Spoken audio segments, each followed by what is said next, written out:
And now we got more and more men, haven't we? Trying to be manly, taking steroids, yeah, beef themselves up. Right?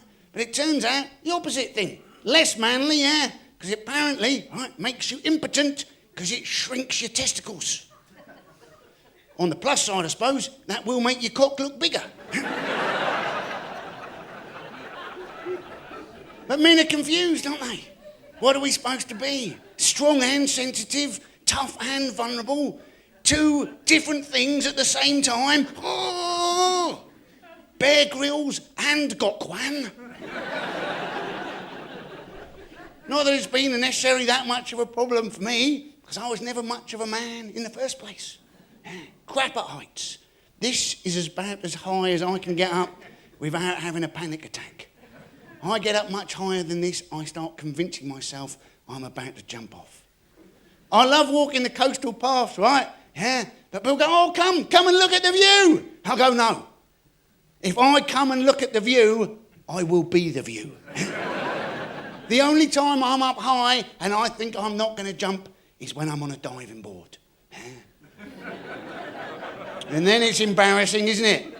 When you've got to make your way back down as other people are coming up. Excuse me, yeah, no, I just like going up and down the ladder. Excuse me. Because now, of course, then we got those base jumpers throwing themselves off taller and taller buildings. I always think, right, if you want a little buzz, Margate, my recommendation, get your pillow, put it at the other end of your bed. Sleep the other way round. You wake up in the morning, where am I? Hey! Oh. Because I can have a panic about virtually everything, ladies and gentlemen, let me tell you that. If I find myself in a little small, aeroplane, a sightseeing aeroplane or something, there's only one pilot, I'm having a panic. What happens if the pilot has a heart attack, Because people knock video games, don't they? But at that moment, you want to find out there's a little kid in the back of the plane who's a bit of an expert on Flight Simulator on the PlayStation, don't you? All right, Timmy, you'll go now. That's it, yeah, pilot's just having a little bit of a nap. We'll just move him out of the way. Okay, you just sit in there. You just imagine you're on the sofa at home, okay, Timmy? Only don't think you get free goes at this one, okay? Okay. And I did a marathon. To test myself, try and get myself healthy. Yeah.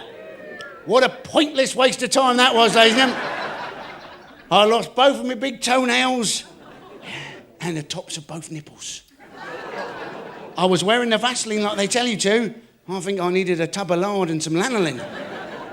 All because some twat in 500 BC had decided to run 26 miles to tell the good people of Athens that they'd won a battle.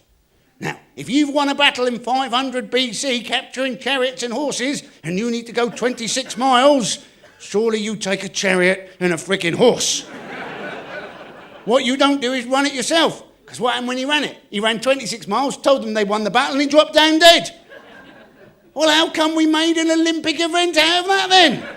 Some blokes run 26 miles and died. Sod it, let's get everybody doing it for charity dressed as Peppa Pig. There's an idea. And sometimes when they televise the marathon, somebody does actually die. And everybody's shocked. Why are people shocked? The bloke who invented it died.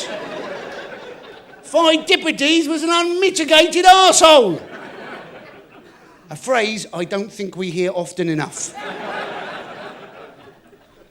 I like a drink, but I'm not good at it, ladies and gentlemen. It's not necessarily that I'm going to get myself involved in a fight.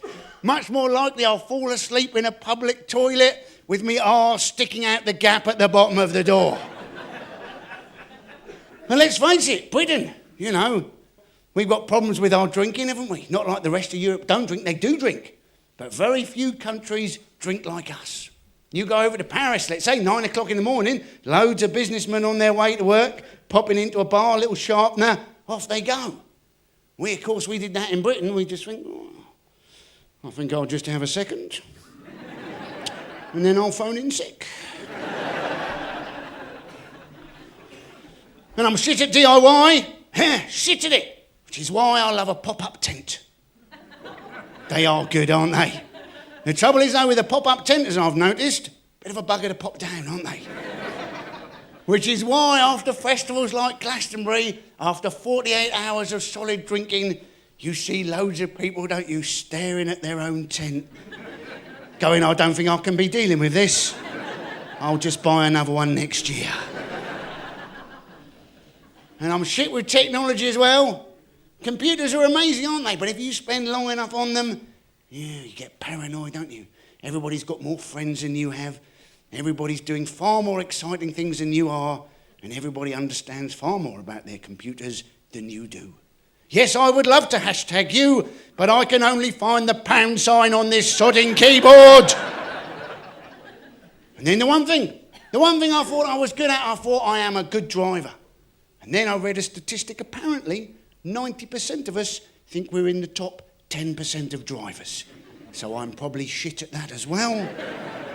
I'm certainly shit about knowing anything about driving.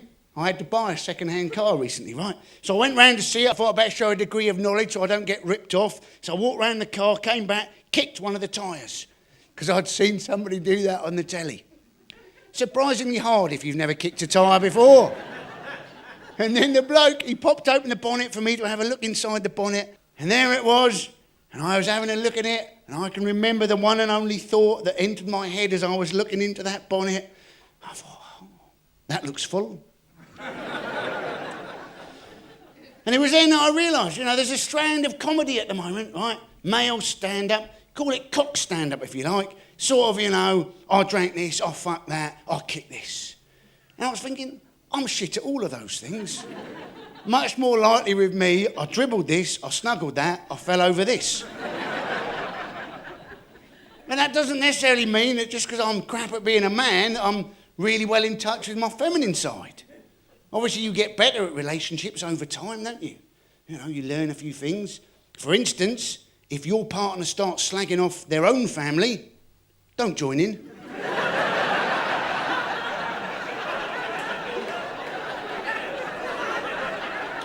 It's tempting though, isn't it? It's tempting.